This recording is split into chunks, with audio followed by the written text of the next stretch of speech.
یہی کیفیت حکومتوں کی ہے، وزارت خزانہ کی ہے۔ مانگنے سے بہتر یہ ہے اس مالک کے سامنے سجدہ ریز ہو جاؤ، خوشیاں ملتی ہیں، چھینے بجتے ہیں، خوشیاں ملتی ہیں، ڈیک بجتے ہیں، شادیاں ہوتی ہیں تو ڈیک بجتے ہیں، کنجر ناچتے ہیں، اللہ اکبر کبیرہ، ہجڑے ناچتے ہیں، شکر کہاں رہ گیا؟ اگر کوئی روکے کوئی اس کو بھائی کوئی نہیں ہے، یعنی گھنٹے کی گل ہے نا ساری، اللہ اگر تیری موت آ گئی تو پھر اگر کوئی میرے اور آپ جیسا کوئی بندہ گھر میں کوئی رشتے داروں میں روک بھائی یہ کام ٹھیک نہیں ہے چھوڑ دو اس کو۔ مجھے ایک دوست نے بتایا پرسوں ہی، وہ چوک اعظم کے رہنے والے اپنے چچے کی بیٹی کی شادی پہ گئے، وہ چچا صاحب کا ایک پیر بھی تھا وہ بھی آیا ہوا، وہ نماز پڑھنے چلے گئے، ہمارے دوست واپس آئے تو کیا دیکھا لڑکے لڑکیاں ناچ رہی ہیں، اور پیر صاحب بیٹھے، میں نے کہا حضرت صاحب ان کو روکو یہ کام ٹھیک نہیں ہے، یہ شرع کے خلاف ہے۔ اور نے کہا اتنا کہ جائز ہے، اور نے کہا اتنا کہ جائز ہے۔ خیر یہ دوست اچھے تھے، اٹھ کے چچے کو بلایا، بھائی میں جا رہا ہوں اگر تم نے یہ کام کرنا۔ خیر وہ ایک اور رشتے دار کے گھر میں چلے گئے، پھر رات گئے سارے دوست اکٹھے ہو کے آئے، جی ہم آپ کی محنت کرتے ہیں آپ شادی میں تشریف لیں، یہ پاکستان کی صورتحال ہے۔ پھر میں کہوں گا اللہ ہمارے ساتھ کیا کرے؟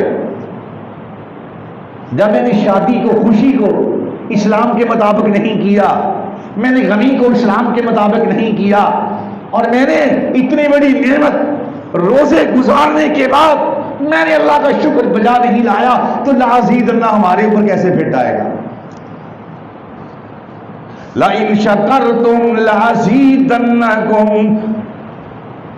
اگر تم شکر کرو گے تو میں بہت زیادہ دوں گا۔ لَأَزِيدَنَّكُمْ عربی زبان کو جاننے والے سمجھتے ہیں لَأَزِيدَنَّكُمْ فعل مضارع کے شروع میں الف آ جائے، لام زبر لا آ جائے، ضرور بر ضرور اس کا ترجمہ بنتا ہے لَأَزِيدَنَّكُمْ، ڈبل نون آ جائے، عربی زبان کا یہ اصول ہے، اس میں تاکید آتی ہے کہ ہو ہی نہیں سکتا کہ اللہ ہمیں عطا نہ فرمائے، ہو ہی نہیں سکتا۔ لَأَزِيدَنَّكُمْ میں ضرور بر ضرور تمہیں عطا فرماؤں گا، کیا؟ زیادہ، اس کی حد کوئی نہیں ہے، کہ کوئی حد نہیں ہے۔ اللہ فرماتے میری طرف آ کے دیکھ، میرا شکر بجا لا کے دیکھ، اپنی زبان سے کہہ کے دیکھ، اللہ تیرا شکر ہے، لَأَزِيدَنَّكُمْ میں تمہیں ضرور بر ضرور عطا کروں گا، اتنا عطا کروں گا کہ تو سب کچھ بھول جائے گا۔ کیا تھا جنہوں نے شکر کیا۔ دیکھو جناب فاروق اعظم کا دور حکومت، کیسر و کسریٰ کے بادشاہان کے سونے کے کنگڑ مسجد نبی کے بیت المال میں موجود، سونے کے کنگڑ یہ تحفہ میں نہیں ملے تھے، مت کو سمجھے کہ پاکستان کے وزیر اعظموں کو ملنے والی گھڑیاں تھیں، وہ دکھ کے ساتھ بات ہوتی، دکھ کے ساتھ۔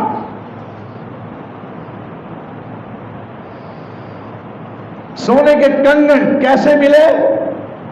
کیسر و کسریٰ اس وقت ایسے ہی تھا جیسے آج کل امریکہ اور رشیا روس ہے۔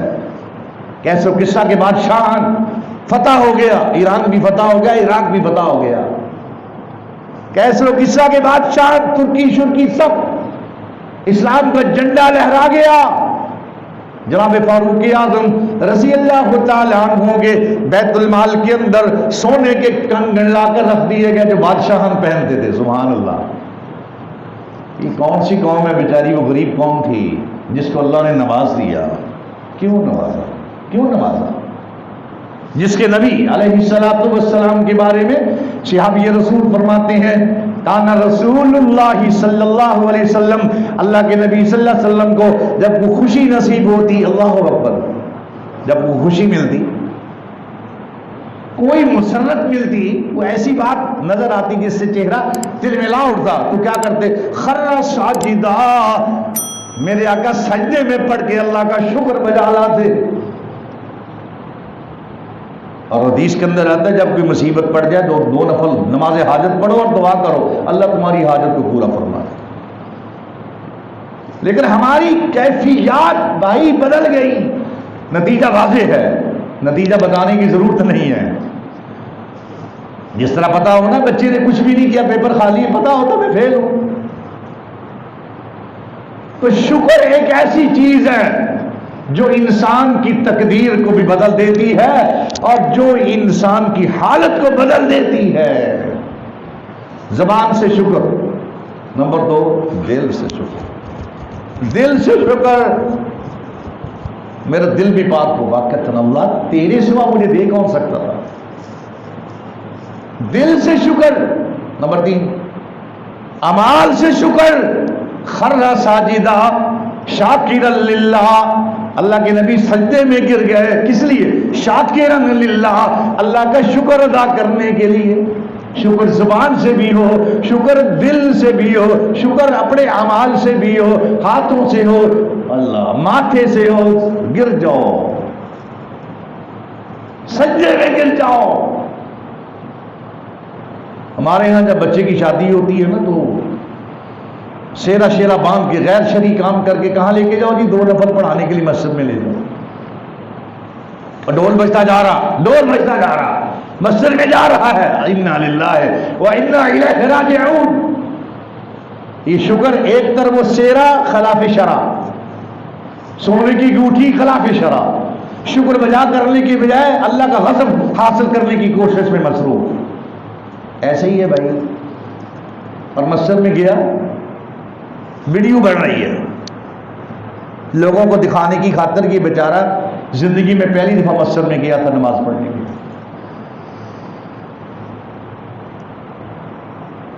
یہ کون سا شکر ہے؟ کبھی ہم نماز پڑھتے ہوئے بھی لوگوں کو دکھ رہا ہے, اور بھائی تو کسی کو مت پوچھ کہ میں نے مسجد میں جانا ہے, کسی کو پوچھے بغیر چل, اس مالک کے سامنے رو. اور کسی کو یہ بھی نہیں پتا یہ بیچارہ جو نماز پڑھنے گیا تو سبحان اللہ بھی آتی ہے کہ نہیں آتی, اس کو الحمدللہ بھی پوری آتی ہے کہ نہیں آتی. یہ میں تلخ حقیقت اس لیے بیان کرتا ہوں, آج ہم ان باتوں میں کھو گئے. نتیجہ واضح ہے, ہر بندہ رو رہا ہے, معیشت مر گئی, شادی حال آباد ہے, ہر بندہ پریشانی کا اظہار کرتا نہیں, ڈوب گیا جی ہم تو, ملک دیوالیہ ہو گیا, شادی حال پہ ٹائم نہیں ملتا کسی کو. اور وہاں جا کر جس قدر ناشکری اللہ کی نعمت کھانے کی ہوتی ہے وہ کبھی تصور کیا میں نے اور آپ نے؟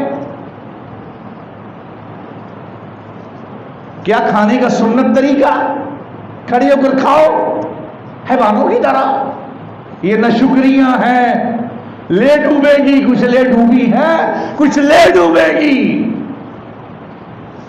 اللہ ذوالجلال والاکرام جو ہے وہ ہمیں ہدایت نصیب فرما دے اور عمل کی توفیق دے دے. ورنہ اگر ہم نے شکر زبان سے اور دل سے اور عمل سے نہ کیا, عمل سے شکر یہی ہے کھانا بسم اللہ پڑھ کے کھاؤ, اللہ کا شکر ادا کرو. کیا کھانا کھانے سے پہلے کی دعا آتی, کھانا کھانے کے بعد کی دعا آتی ہے؟ کتنے شادی میں شریک اللہ ماشاءاللہ اگر 200 بندہ شادی میں شریک ہے, کتنے % لوگوں کو کھانا کھانے کے بعد کی دعا آتی ہوگی؟ میں نے کبھی کوشش ہی نہیں کی کہ میں کھانا کھانے کی بات, وہ شکر ہے, وہ زبان سے شکر ہے. جب میں سنت کے مطابق کھانا کھاؤں گا, چبا کے کھاؤں گا, 32 دانت ہیں میرے اور چبا چبا کے کھاؤں گا, لیکن مجھے یقین ہے کبھی ملنا ہی نہیں ہے. میں اتنا ضائع کرتا ہوں, پھینکتا ہوں. اللہ اکبر کبیرہ. اللہ کی طرح جس طرح میں اللہ کی دی ہوئی نعمتوں کو ضائع کرتا ہوں, اللہ بھی اللہ اکبر کبیرہ. دن کی آمد کے یہ حقوق ہیں, کھانے کے حقوق ہیں, آداب ہیں. اگر میں نے کھانے کے آداب کا خیال نہ کیا, قیامت کے دن اس کے بارے میں سوال ضرور ہوگا. میں نے کبھی برتن کو صاف کرنے کی, شادی میں کتنے لوگ ہیں جو برتن کو صاف کر کے آئے, کوئی نہیں صاف کرنے والے آ جائیں گے. کتنا کھانا ضائع ہوتا ہے. اللہ کی تو شکر ہی ہے اس نعمت کی. کتنے غریبوں کو پیٹ میں چلا جائے گا.